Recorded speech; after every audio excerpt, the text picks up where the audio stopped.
teachers, we are going to discuss one posture on the list that you don't know. I think it was Bakasana. Now, first of all, English term for Bakasana is crane. Generally we say, I'm doing crow pose. That's in Sanskrit, Kakasana. Don't laugh, Kakasana. So we generally refer to it as Bakasana and the crow, which is actually not even right. Okay, so what's the difference between Bakasana and Kakasana? Crow and crane is to be done on an absolute straight arm. So you've seen these absolute cool yogis on straight arms. And Bakasana is how we generally learn to do it initially, all beginners, on bent elbows, 90 degrees. So let me show you some how oh my goodness, don't pull your pants up, okay? Now I look cool. Okay, so now we start off with Bakasana. Firstly, doing, I like to do this as for beginners. Okay, so you're in sitting like a frog. You place your hands, of course, we spread the fingers very wide. Now we don't initially have to get very high. We want to project the weight forward, but initially, people don't want it. So we go a little lower. The elbows bend right underneath the shins. I initially said put it between the calf and the thigh, that hole between the two. Hook the elbow in there, shoulders pulled back, serratus pulls down, so the lower point of your shoulder blades down. Press down into the hand and then just shift the weight over until you can find pressure down the arms and the toes lift up. So it's a nice beginner's Bakasana. As you progress on it, the legs come higher. So when you do, you push the knees, can squeeze the upper arms, and then you can shift over. So now I've got more than a 90-degree angle there. That's bigger. And I reach. So often teachers say, like, pull your chin out and reach. Yeah, but don't lose your lats. Lift the tummy, lengthen the back of your neck, press your weight down to the tips of the fingers in the front, and there. Okay. So keep practicing. A few variations. To start to get your arms, your knees higher on the arms. This is a nice variation to play with. Also the alignment gets there very nicely if you start from standing. So if I start from standing, I'm lifting, lengthening, reaching, stretching, and that's really nice alignment. Then the arms struggle to eventually get up to high, but this is venturing more towards Bakasana, the crane, instead of being in the crow. So for now, still will bend, but now you kind of got your shin on the upper arm. Press your chest, lift belly, shift your weight over the tips of the fingers, press down through the arms, broaden your upper body, and then the knees can come up. And you still push, and you keep pushing, you're pushing. Oh, did I accidentally push? Almost a good Bakasana. Okay. So, where's my strap? The biggest thing is, I think, is shoulder arm strength on that one. This is brilliant for handstands and stuff. You get a tension between the two elbows, helps you to engage in the lats and in the shoulders. And so, yeah, that's also practicing handstands with the arms like this, really nice. And okay, so let me show you Kakasana then. So now I've got the knees up high, and I was trying to shift over onto straight arms, lengthening, pressing, and that's the difference between crow and crane. Don't worry about that. Okay, forget about that. Okay, next one I want to show you is the variation we call it tripod headstand, but really it is a variation of Bakasana or Kakasana of the crow, where you are tripod headstanding with the knees on the elbows.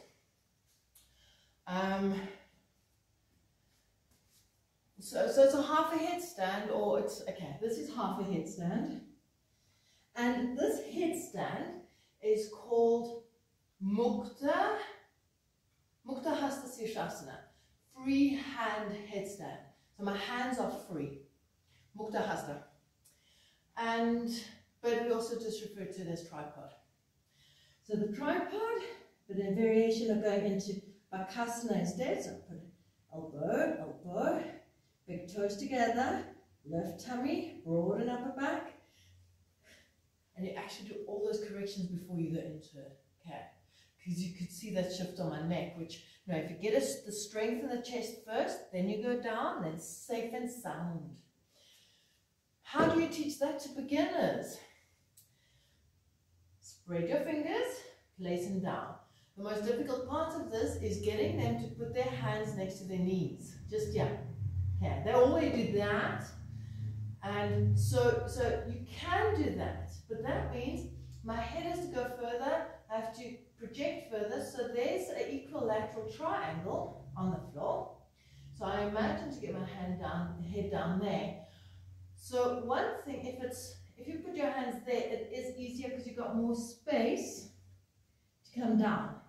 But as you get more hugging in the tummy, try that, shoulders relaxed, elbows draw back, lift the chest. And now my equilateral triangle, I've got my point here. Lift, take the head down to the top. So now lift back, it's 90, 90, and 90. Now press down. Then lifting up. Okay, go into my tripod. From there, I can always go up into a normal headstand. Or, for beginners completely, this is great.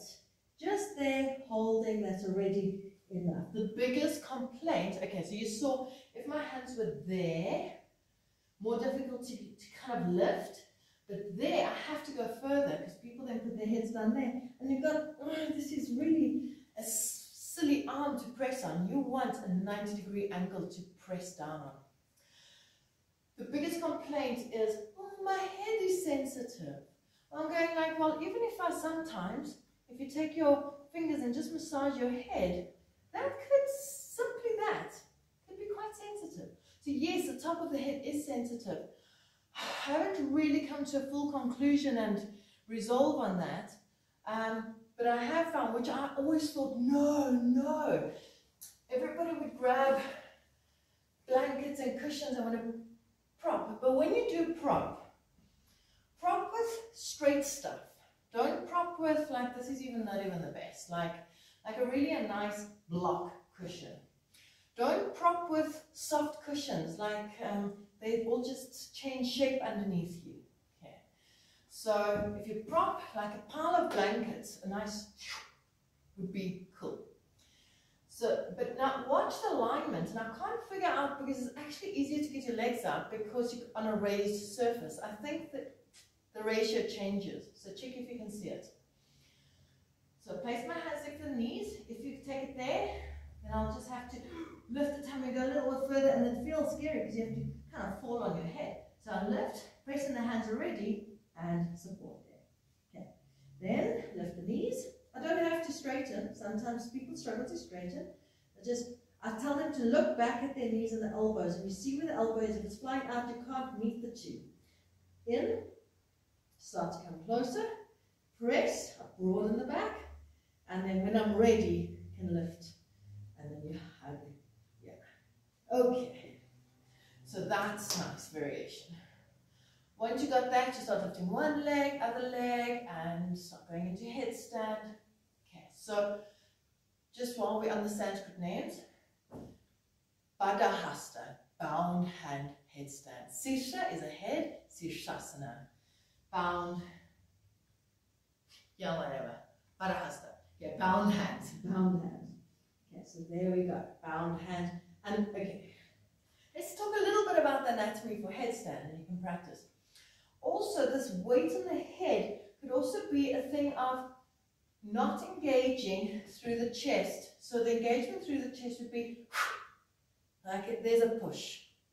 And once there's a lift in the chest, pulling back, there's a space being created.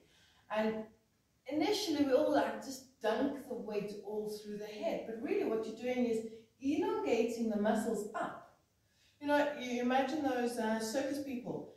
They do headstands, balancing on the swings, and they take their hands off and it's just their head.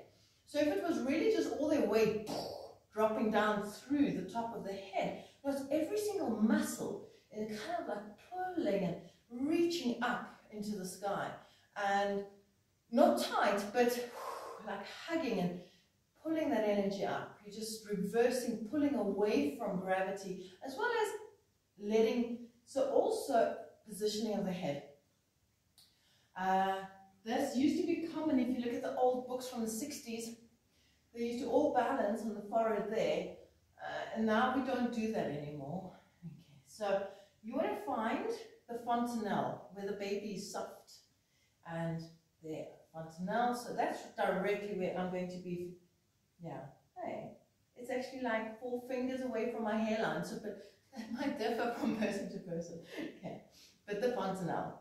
So I place my head, I have to lift and elongate and lengthen until I get the top of my head. It's really, yeah, good place to balance. And when my bun's over, it's going to be a straight line.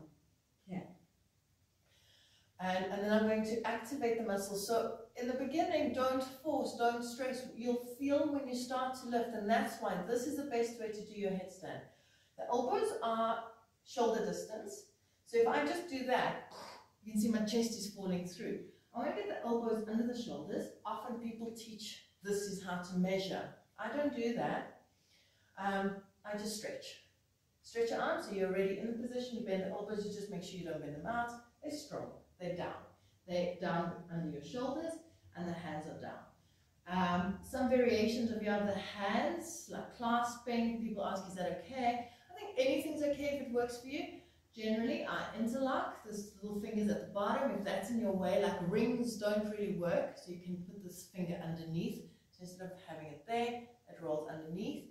That I find a little more insecure for myself, so I like to put it there. And then the head snuggles nicely in my thumbs are holding around the back of your head. Press through the whole arm, so don't just press on the hands or don't just press on the elbows. Find the whole forearm pressing down. Then, one knee into the chest and you pull. You use your stomach to pull the legs in. So you don't want to kind of try and go up with anything else. That's the best way. Bring one leg in and then play with that. So do that up against a wall. You in the half position, half headstand. Bring the knee in, press down. And then you might want to be up against a wall to just play and feel. And then when you start lifting, you go, oh my goodness. But also don't hover like I did. Just move up. If you got that position in the beginning, just go up against the wall. Even, yeah, your feet will catch. You just don't want to collapse into the wall on the bottom side. You stretch his feet and touch the wall quickly. Okay. But we'll do more of that when we start our training on the at the studio. Okay. Then, some more Bakasana ways of teaching your students and yourself. You can put these under your shoulders. You could also, I've seen this one. I don't think it's too great myself for Bakasana. You balance. Yeah, well, it might give you a bit of knowing where your head is. Yeah, I think that could really make a nice difference. Okay, so give that a try. Also supporting the shoulders. I can't remember, was it high? I would presume so. So there.